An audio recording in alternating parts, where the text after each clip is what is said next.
Bonjour à tout le monde, très heureux de vous retrouver en notre compagnie. Merci d'être sur Révolution 2.0. La révolution, c'est ici et nulle part ailleurs. Pas besoin de donner de la voix pour dire la vérité. Ici, ce sont les faits, rien que les faits. Vous avez la possibilité, évidemment, pour ceux qui aiment faire de la recherche, eh bien, d'aller sur n'importe quelle plateforme, aller voir n'importe quel document, voire même les coupures de presse, eh bien, de ce dont nous parlons, et vous verrez que ce que nous disons est tout à fait documenté. En tous les cas, bienvenue en ce jour. Nous allons tenter dans notre rencontre du jour de revenir sur 22 années de descente aux enfers de la Côte d'Ivoire. Une fois n'est pas coutume, ce pays est à l'affiche de notre coup de projecteur. 19 septembre 2002, 19 septembre 2024, cela fait bien 22 ans que la Côte d'Ivoire sombrait dans le chaos, les larmes et le sang. Nous avons fait le tour, nous avons constaté qu'il y avait une intense activité militaire dans cette résidence. Il n'y a qu'à voir les grenades encore qui jalonnent un peu tous les chemins qu'on a pu prendre. Nous avons pu noter, n'est-ce pas, que la violence des combats qu'il y a eu. Et on continue de s'interroger, de savoir comment quelqu'un peut-il s'enfermer dans une telle résidence avec ses petits-enfants, ses enfants, etc., les mettant du coup en danger. Il faut que les uns et les autres sachent que de toute façon, le monde a changé. Nous sommes en 2011.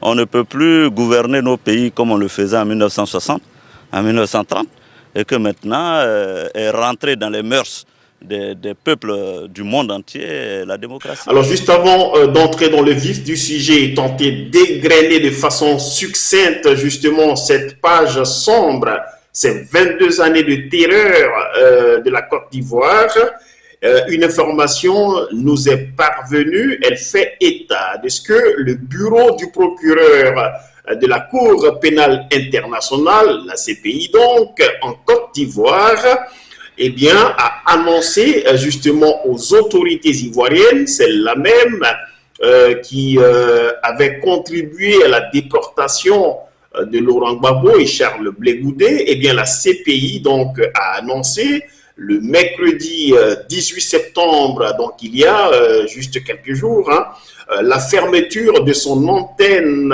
abidjanaise, et cela, dit-on, au milieu de l'année 2025, alors que justement en 2025, il y aura, si l'on en croit le calendrier électoral ivoirien, une élection présidentielle qui cristallise finalement toutes les attentions, d'autant que là aussi, sans être catastrophiste, on peut craindre le pire. En tous les cas, c'est une annonce qui intervient alors que Alassane Dramane Ouattara, Guillaume Soro et tous les acteurs proches de l'actuel régime au pouvoir qui, d'une façon ou d'une autre, ont contribué, on va dire, à donner de l'étoffe à la rébellion ivoirienne, eh bien, n'ont pas été ni entendus, ni convoqués, ni même transférés à la CPI pour que, eh bien, après l'acquittement de Laurent Gbagbo et de Charles Blé Goudé, les Ivoiriennes, les Ivoiriens, les Africaines, les Africains et les amis de l'Afrique à travers le monde sachent finalement qui sont ceux qui ont commis, eh bien, tous ces assassinats sur les populations ivoiriennes. L'histoire donc n'est pas tout à fait bouclée et tout cela alors que finalement, comme je l'ai dit tantôt, la Côte d'Ivoire s'apprête à remettre ça en 2025, notamment à travers une élection qui déjà est très électrique. On va en parler. Des compatriotes justement du Grand Nord ont un projet séparatiste. Ils veulent créer la République du Nord. Et justement, ils sont en train de faire circuler un document volumineux, qui s'appelle la Charte du Nord. Alors, je voulais savoir comment le Premier ministre s'est défini par rapport à ce projet. Et une question subsidiaire, dans la mesure où les auteurs de la Charte disent que si leur frère Ouattara réussit la mission que le chef de l'État lui a confiée, pourquoi ce ne serait pas lui qui prétendrait à la succession du président Houphouët-Boigny? Alors, Alassane Ouattara est-il partant pour la succession du vieux? Monsieur le Premier ministre, avez-vous des ambitions de ce type? Ben, écoutez, la tâche est assez dure maintenant, hein. Je crois que chaque chose en son temps. Ben, ceci étant, il faudrait que je précise à nouveau ce que j'ai dit à notre frère Lacoué. Je lui ai dit que il faut qu'il se mémorise sa géographie et son histoire, que les frontières actuelles de la Côte d'Ivoire n'ont pas toujours été les frontières antérieures de la Côte d'Ivoire. La Côte d'Ivoire allait au-delà de Bobo Dioulasso, et que donc dans cette partie du nord, il y a beaucoup de familles qui ont fait le va-et-vient entre les deux parties, entre les deux pays. Et d'ailleurs, je vois que beaucoup de gens parlent d'intégration africaine.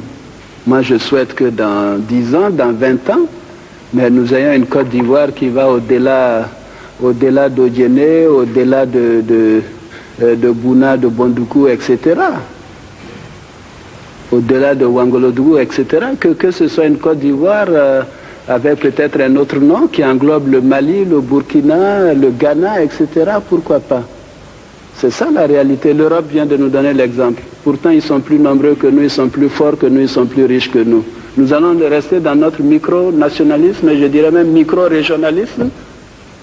Donc, je ne sais pas s'il s'agit de la Charte du Grand Nord, mais j'ai vu un document, je crois, en début d'année,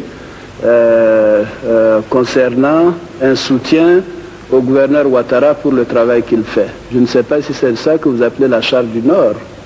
Alors, peut-on réellement décrypter 22 années de fournaise militaro-politico-médiatique de la Côte d'Ivoire sans remonter finalement le temps? Et ce temps-là nous emmène bien avant 2022, c'est-à-dire au cours de l'année 1999, cette année-là où la Côte d'Ivoire a connu le premier coup d'État de son histoire, eh bien, avec en toile de fond, finalement, la volonté d'Alassane Dramane Ouattara d'exercer le pouvoir d'État, et cela contre l'esprit et la lettre de la constitution ivoirienne de l'époque, eh bien, à la suite, justement, de celui que l'on nomme le père de la nation ivoirienne, c'est-à-dire Félix Houphouët-Boigny, eh bien, Alassane Ouattara, ne reconnaissant pas de fait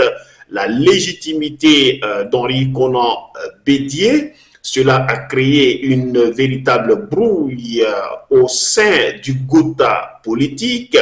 Et cet épisode, justement, marque finalement la descente aux enfers du poumon économique régional de la France-Afrique.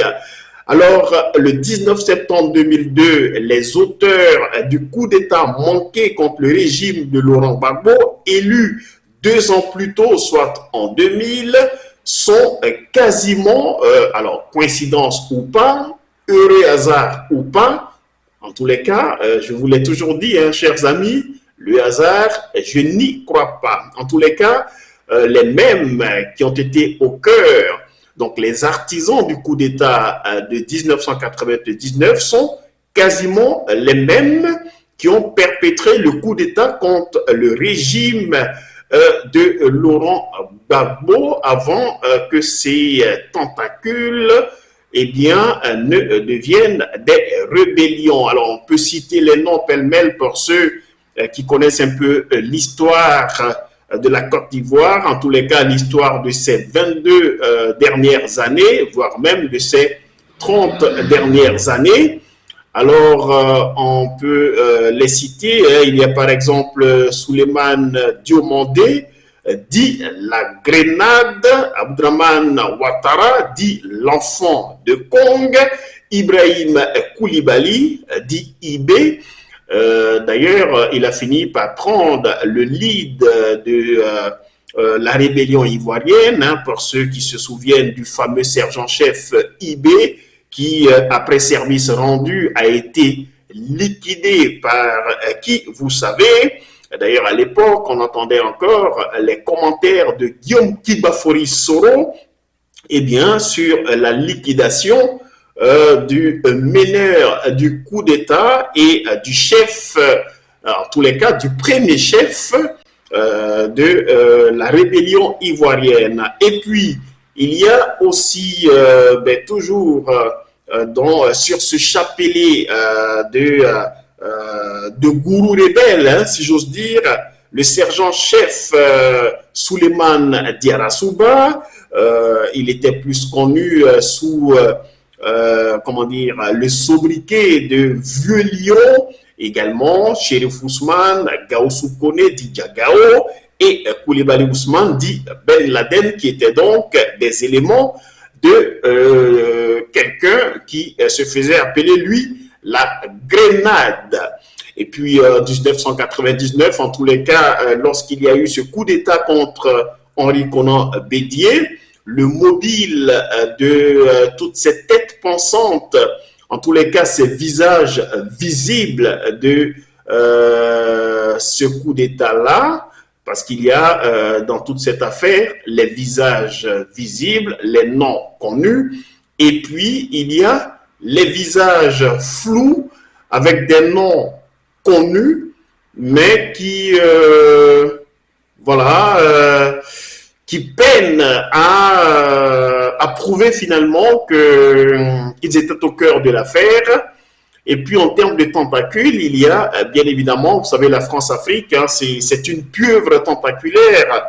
Et donc, vous retrouvez les tentacules de la France-Afrique quasiment dans tous les pays dits ex-colonies françaises. Et puis, évidemment, la tête de la pieuvre elle-même se trouve à Paris. Vous l'avez bien compris, n'ayons pas peur du mot. Alors, comme je le disais, leur mobile était la crise identitaire. Ils étaient tous des sous-officiers de la même ethnie du nord de la Côte d'Ivoire. Là encore, hasard ou pas, c'est à vous de me le dire. Ils estimaient d'ailleurs que leur communauté ethnique et religieuse était brimée par le régime d'Henri Konan Bédié. Et curieusement, eh bien, les mêmes mobiles sont ceux qui ont motivé, encore une fois, leur récidive le 19 septembre 2002, avec cette fois une amplification, une amplification des médias france-africains. On ne va même pas se donner la peine de les citer parce que ce qui est extraordinaire, c'est que les Africains ont fini par comprendre ce que c'est qu'un média france-africain. Voilà, à une certaine époque, c'est vrai que ces médias-là étaient un tout petit peu devenus les médias des États africains, mais depuis quelques années, eh bien, les Africains ont ouvert les yeux, ils ont compris eh bien, que les paroles que ces personnes et que ces médias faisaient avaler, ingurgiter aux masses africaines étaient ni plus ni moins que des poisons. Et la désintoxication a eu lieu finalement. J'ai un peu le sentiment que les Africains sont devenus, comment dire, ils sont en meilleure santé. Ils sont en meilleure santé mentale et c'est tant mieux. Et donc cette amplification des médias france-africains qui ont repris à cœur le narratif des rebelles de l'époque et justement les tentacules de la France-Afrique qui ont contribué au recrutement de mercenaires, et cela dans plusieurs pays de la région, pour servir comme rebelles. Eh bien, la crise, finalement, a montré son vrai visage quand la France oh que oui, la France a repris donc le narratif des rebelles. Alors là aussi, ça va peut-être rester un secret parce qu'on ne sait pas si les rebelles finalement étaient suffisamment intelligents quand on attaque son propre pays. Il faut savoir si on est suffisamment intelligent pour être l'auteur d'un narratif structuré qui peut convaincre toute la communauté des intérêts, estampillée communauté internationale, ou alors est-ce que finalement ce narratif a été pensé dans un laboratoire france-africain pour être introduit dans la cervelle des rebelles afin qu'ils en fassent sienne, comment dire, ce narratif-là. En tous les cas, ça va rester un secret, mais puisque la nature n'aime pas les secrets, surtout quand ils sont moches, eh bien, un jour ou l'autre, on saura la vérité. Pour cela, d'ailleurs, Guillaume Kibafori Soro est fortement interpellé. Il est interpellé car lui qui a été au cœur de cette rébellion, qui a été la voix, le visage de la rébellion, il en sait tellement que sans nul doute, si véritablement, et ça c'est vraiment un avis personnel, s'il veut un jour que les Ivoiriennes et les Ivoiriens le pardonnent, s'il veut que les Africains, eh bien, croient encore à lui, parce que c'est cela aussi le truc, hein, c'est le tout n'est pas de dire je demande pardon, je suis pour la réconciliation. Vous savez, les mots, même le sorcier les connaît. Le sorcier, quand il vous dit je vous aime, ça ne veut pas forcément dire je ne veux pas vous manger. Voilà, donc à un moment donné, entre les mots et les actes, il faut pouvoir créer une certaine cohérence, hein, de mon point de vue. Alors bon, c'est vrai que le témoignage de Guillaume Soro va vraiment aider. Pourquoi il se tait? Pourquoi jusque-là il préfère lancer des invectives au vitriol, avoir, comment dire, une guéguerre à distance avec son ancien mentor et son ancienne confrérie, que vraiment de dire la vérité. Que craint-il? Sa vie? Bon, alors c'est une question que je me pose. En tous les cas, donc voilà, lorsque la France a repris l'affaire en main, cette rébellion-là a montré son vrai visage, évidemment, avec toutes sortes de pressions exercées, des pressions maximales, hein, exercées sur Laurent Gbagbo à travers les réseaux d'influence de la France. On a vu une attitude onusienne qui a surpris plus d'une personne. On a vu également l'attitude des chefs de l'État de l'époque au niveau de la sous-région ouest-africaine, Blaise Compaoré, Ibrahim Boubacar Keïta, mais avant lui, d'autres. Il y a eu également Abdoulaye Wade du Sénégal. Voilà, bref, ils étaient très nombreux. Hein. Et quand on revisite un tout petit peu l'histoire, on se dit que la France-Afrique, franchement, aura réussi son coup en Côte d'Ivoire, et peut-être même que la France-Afrique pensait reprendre les mêmes recettes et les appliquer au Burkina, au Mali et au Niger, sauf que finalement, il se trouve que les épices sont devenues fades et que la recette n'est plus forcément celle qui attire les consommateurs. En tous les cas, Alassane Dramane Ouattara, qui se présentait donc comme une victime hein, pendant toute cette période, pendant que la Côte d'Ivoire, elle, brûlait, et que les Ivoiriens étaient justement qualifiés de xénophobes, d'étrangers dans leur propre pays, y compris même par plusieurs ressortissants de la sous-région, drogués au narratif impérialiste français, eh bien, était Alassane Ouattara, dont on disait d'ailleurs, eh bien, il était la victime parce que musulman, parce que du Nord, l'homme qui dérangeait, mais surtout, le démocrate et l'éminent économiste qui allait transformer qualitativement la Côte d'Ivoire en un paradis sur terre. Et redevenons un tout petit peu plus sérieux, c'est important parce qu'on parle des sujets hautement sérieux. Pour comprendre, disais-je, la descente aux enfers de la Côte d'Ivoire, il faut encore une fois remonter aux accords qui lient la France à ses ex-colonies. Pour en savoir plus, vous pouvez déjà, si ce n'est le cas, regarder ma précédente chronique intitulée France-Afrique. Doit-on continuer à accepter le mensonge qui n'a que trop duré? Alors, en 2020, c'est un chiffre que je m'en vais vous communiquer. On parle de 18 000 immigrés français vivant sur le territoire ivoirien. Ce chiffre officiel a été publié par le site officiel des Français à l'étranger.fr.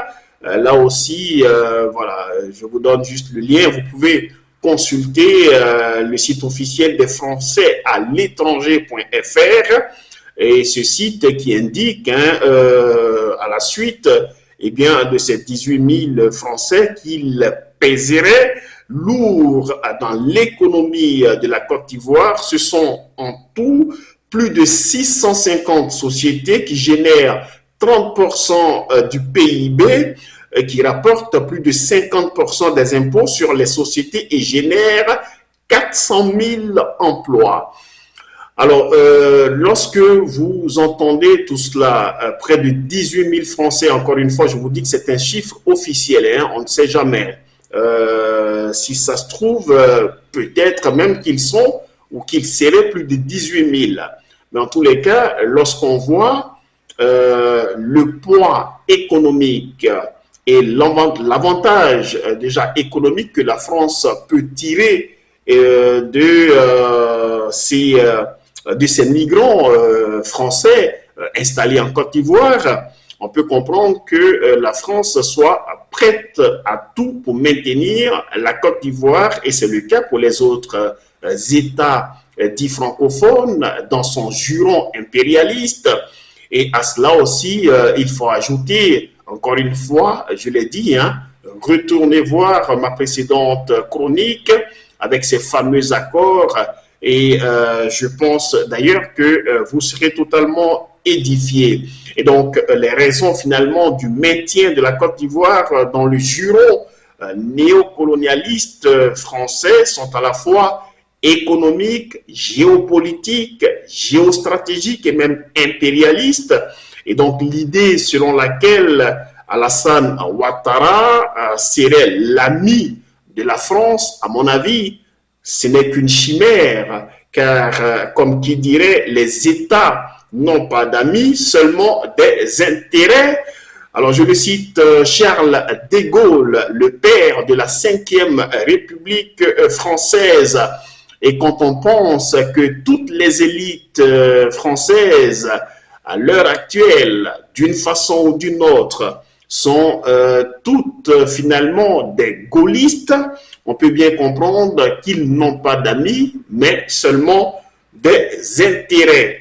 Alors, tous ceux qui ont cédé finalement aux promesses de la France-Afrique pour faire de la Côte d'Ivoire une poudrière de 2002 à 2011, puis finalement une dictature politiquement correcte de 2011 à nos jours, eh bien, plusieurs d'entre eux sont morts, d'autres sont dans le regret de la rébellion, eh bien, car finalement, elle n'aura pas changé considérablement leur misère quotidienne d'avant et d'après rébellion. Et les plus chanceux, mettons cela entre guillemets, sont quant à eux condamnés à quelques apparitions sporadiques et vivant finalement comme des parias et cela pour l'histoire, pour les générations et pour les générations. Alors que la Côte d'Ivoire, quant à elle, s'apprête justement, je l'ai dit d'entrée de jeu, à organiser une élection présidentielle en 2025, eh bien, l'on constate que les germes de la crise future en 2025 sont encore bien présentes. Laurent Gbagbo, innocenté par la Cour pénale internationale, ne peut être candidat en 2025 à cette élection présidentielle, alors que paradoxalement, le parti politique qu'il a créé, donc le PPACI, est quant à lui reconnu par les autorités. Laurent Gbagbo serait accusé d'avoir braqué les succursales de la BCEAO en Côte d'Ivoire. La BCEAO, pour les non-initiés, c'est la Banque centrale des États de l'Afrique de l'Ouest. Alors, comment est-ce que quelqu'un dont le jugement a été fait par contumace, en tout cas quelqu'un qui a été condamné par contumace, d'autant que lorsque ce procès se faisait, Gbagbo, lui, était encore à la CPI, entre les mains de la justice internationale. Il a été condamné à une vingtaine d'années, il me semble. Comment un tel personnage peut arriver, après avoir été innocenté sur le territoire ivoirien? Il n'est pas arrêté. Il rencontre Alassane Ouattara après son arrivée, il n'est pas arrêté. Il refuse de faire, d'avoir un bras de fer avec son ancien compagnon Pascal Affi-N'Guessan, qui était entre guillemets en pilotage automatique pour eh bien, lui mettre les bâtons dans les roues sur le sujet du Front populaire ivoirien. Il ne l'a pas suivi dans, comment dire, dans ce qui allait finir par devenir une telenovela. Il a plutôt créé le PPACI et ce parti politique est légal, d'autant qu'il a l'agrément des autorités ivoiriennes, les mêmes autorités qui savent que Laurent Gbagbo a été condamné à 20 ans de prison et en tant que leader de parti politique, encore une fois, légal, il n'a pas le droit de figurer sur la liste électorale, encore moins d'être candidat à l'élection présidentielle de 2025, parce que justement, il aurait été condamné par la justice et pour cause, il aurait braqué les succursales de la BCEAO, la Banque centrale des États de l'Afrique de l'Ouest. Alors, tout cela est tellement compliqué. J'avoue que personnellement, même dans un film d'horreur, on ne trouverait pas mieux. Mais bon, voilà. Et donc, cette Côte d'Ivoire-là fait peur, elle fait craindre. Le dire, encore une fois, ce n'est ni être fataliste, ni être catastrophiste. On n'est même pas dans l'eschatologie, mais simplement pour prévenir, pour alerter et dire aux uns et aux autres que ce pays a très souffert, que ce peuple a été marqué au fer rouge par tout ce qu'il a vécu depuis ces 30 dernières années et qui a atteint son pic le 19 septembre 2022 et jusqu'aujourd'hui, ce peuple continue à subir avec les déguerpissements sauvages, les démolitions, les emprisonnements à tour de bras, etc., etc., malgré toute l'armée de quelques jeunes dont le rôle finalement se résume pour certains à créer des buzz sur les médias sociaux pour distraire et aveugler la masse critique. Eh bien, malgré tout cela, il se trouve que une poudrière reste une poudrière et autant faire attention. En tous les cas, une mascarade qui cristallise, comme je l'ai dit aussi, la vie des Ivoiriennes et des Ivoiriens. Et encore une fois, Alassane Dramane Ouattara et son clan cherchent finalement le narratif, peut-être parce que jusqu'au moment où je vous parle, Alassane Ouattara ne s'est pas encore prononcé pour dire à sa communauté s'il sera candidat à sa propre succession, parce que comme l'ont dit les personnalités qui ont la science infuse en Côte d'Ivoire, Alassane Ouattara n'a pas brigué, il ne brigue pas là où je vous parle, un troisième mandat anticonstitutionnel, mais il exerce le premier mandat d'une nouvelle constitution et par conséquent, cette constitution a remis les compteurs à zéro et à ce titre-là, il suppose que Alassane Ouattara n'a jamais été président et que ce mandat est le premier. Voilà, je caricature, mais c'est un peu cela. Et voilà, et pour l'instant, Ouattara ne s'est pas encore prononcé. On imagine bien qu'il est certainement en train de chercher encore le narratif qui sera amplifié par les médias france-africains et leur lobby pour justifier son maintien au pouvoir. La France, finalement, prend de très gros risques en jouant à ce jeu dans une sous-région qui est en pleine ébullition, avec des masses critiques et des populations qui visiblement ne sont plus vraiment en odeur de sainteté avec la France politique, à ne pas confondre, il ne faut pas faire d'amalgame, à ne pas confondre avec le peuple français. Et donc dans cette sous-région-là, elle n'a plus aucun aura, c'est le cas de le dire, et dans une Côte d'Ivoire finalement frontalière des États de l'AES, de la Russie comme allié, et la France qui, par ailleurs, doit faire face à sa dette colossale.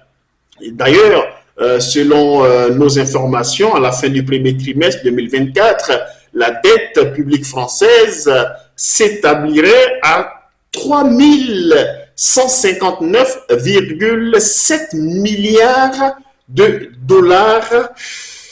C'est énorme. En tout cas, ce chiffre est avancé encore une fois par l'Institut national de la statistique et des études économiques.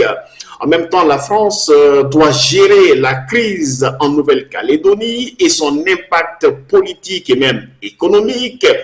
Alors, dans ces conditions, comment la France peut faire face à la Russie, alliée des États de l'AES, sans compter le mastodonte chinois, la puissance économique, politique et militaire de ces pays auxquels il faut ajouter l'Iran, la Turquie, l'Inde, le Brésil, bref, les États des BRICS. La France, qui croise encore une fois les doigts pour l'issue de la présidentielle américaine. Tous les yeux européens, mais singulièrement français, sont braqués sur l'issue de cette présidentielle américaine qui va opposer Donald Trump à Kamala Harris, car finalement Trump n'est pas Joe Biden et Kamala Harris peut surprendre, même s'il arrivait qu'elle remporte ces élections-là. Et enfin, le pouvoir d'Emmanuel Macron, en France même, est fragile et fragilisé, tout comme d'ailleurs celui de son tout nouveau Premier ministre, Michel Barnier. Alors, 22 ans après la descente aux enfers de la Côte d'Ivoire, le brasier ivoirien est encore fumant, c'est le cas de le dire, et espérons justement que le vent ne soit pas trop fort pour souffler sur les braises à méditer.